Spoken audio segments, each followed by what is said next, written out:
Salut toi. Eh ouais, tu vois, je pense à toi même quand je me réveille. Ouais, ouais, ouais. Non, en fait, là, j'ai fait une petite sieste parce que ce soir, je suis très heureux. J'ai trois consultations qui vont se suivre. Donc, à partir de 19 h, je me donne une heure et demie, hein, parce que même si je dis que c'est pour 30 minutes, en général, ça traîne un peu plus. J'en ai une à 9h30, puis j'en ai encore une autre vers 11 h. Donc voilà, je suis très très content. Non, pardon, 19 h, 20h30 et 11 h. Voilà, c'est ça. Et donc là, j'ai mis mon réveil, j'ai dit, allez, je vais faire une petite sieste d'une heure, histoire d'être en pleine forme, parce qu'il va falloir répondre à toutes les questions qu'on va me poser. Et je suis prêt, ça y est. J'attends juste d'avoir le signal sur Messenger de mes premiers abonnés de la soirée. Donc voilà, une grosse soirée pour moi. Et après ces 3 jours de congé, au milieu duquel je vais te retrouver samedi matin pour moi. Il sera samedi matin, 8 h du matin ici. Il sera donc 14 h au Québec et il sera 20 h en France. Il sera 19 h au Portugal, 20 h en Suisse, en Belgique, bien sûr. Enfin bref, voilà, voilà. Il y a un canapé des perroquets qui est prévu samedi. On pourra être tous ensemble pour pouvoir encore une fois essayer avec toute l'équipe, hein, Fred, Sophie et Sandrine, faire en sorte de pouvoir répondre à toutes tes questions. Alors prépare ta question, chacun doit avoir au moins une question. On peut pas, c'est très rare qu'on arrive à répondre à 2 questions par abonné. Alors fais en sorte que ta question soit bien complète. Tu vas pouvoir l'écrire en 2 ou 3 s'il y a beaucoup de choses à dire. Mais encore une fois, hein, sois précis, n'oublie pas de me donner le sexe, l'âge, l'espèce du perroquet. J'ai besoin de savoir depuis combien de temps tu l'as. Est-ce qu'il a déjà eu un autre maître? Est-ce que, selon ce que tu vas me demander, plus j'aurai de détails, plus j'aurai de renseignements, et plus je pourrai y répondre. Et puis voilà, si jamais tu n'arrives pas à avoir tes réponses, eh bien tu peux faire comme les abonnés de ce soir, avec une consultation privée par Messenger. Aujourd'hui, j'avais juste envie de vous dire quelque chose parce que je le vois de plus en plus et ça s'est vérifié aujourd'hui. Hier soir, on nous a annoncé au JT que le couvre-feu était levé, tout simplement parce qu'un avocat est allé voir le tribunal administratif en disant que c'était illégal par rapport à la situation sanitaire en Polynésie, où il y a eu 0 mort, un seul hospitalisé, il ne reste plus que 4 cas de coronavirus.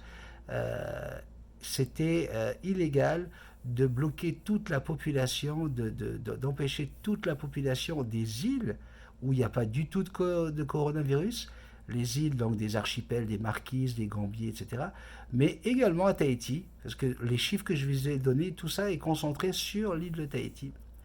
Et donc voilà, on nous annonce dans le journal d'hier que le couvre-feu est levé.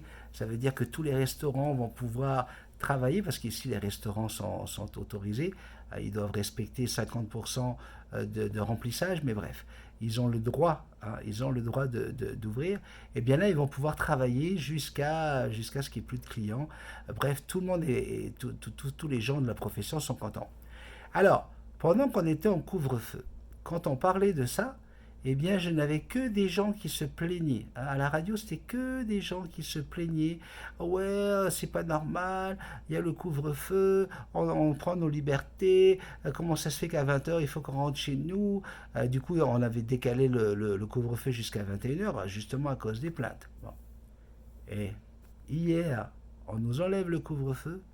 Eh bien aujourd'hui, sur la page de Radio 1, où je travaille, eh bien, tu n'avais que des plaintes, que des gens qui se plaignaient. Oui, pourquoi on enlève le couvre-feu? C'est du n'importe quoi. Le virus existe toujours. Et si jamais il y avait des problèmes, qui c'est qui sera responsable? Est-ce que c'est l'avocat qui a porté plainte?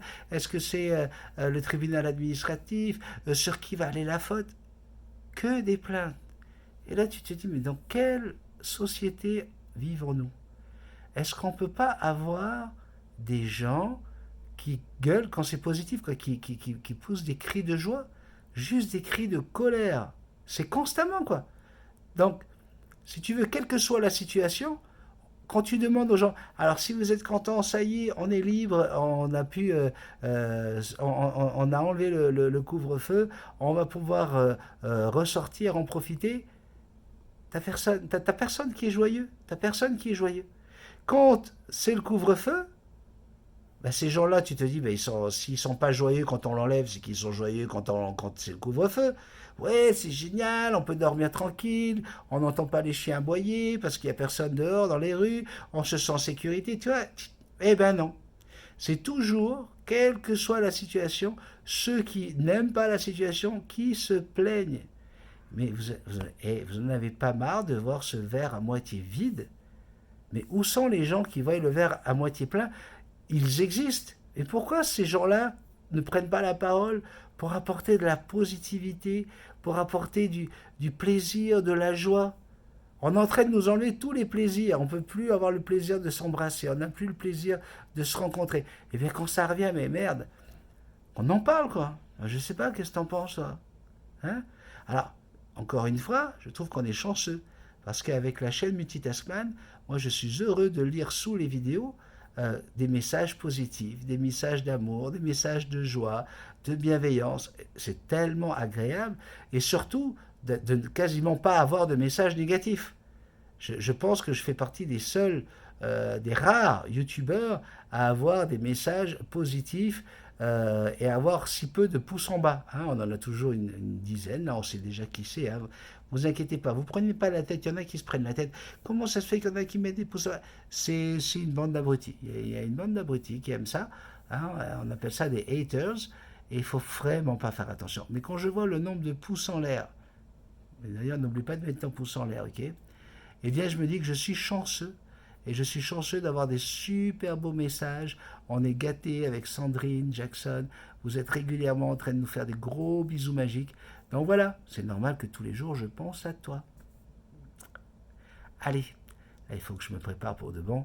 Je vais aller dans mon bureau pour aller faire mes consultations et aller découvrir où est le problème. Alors, moi, je connais les perroquets un petit peu. Hein, je connais un petit peu les perroquets.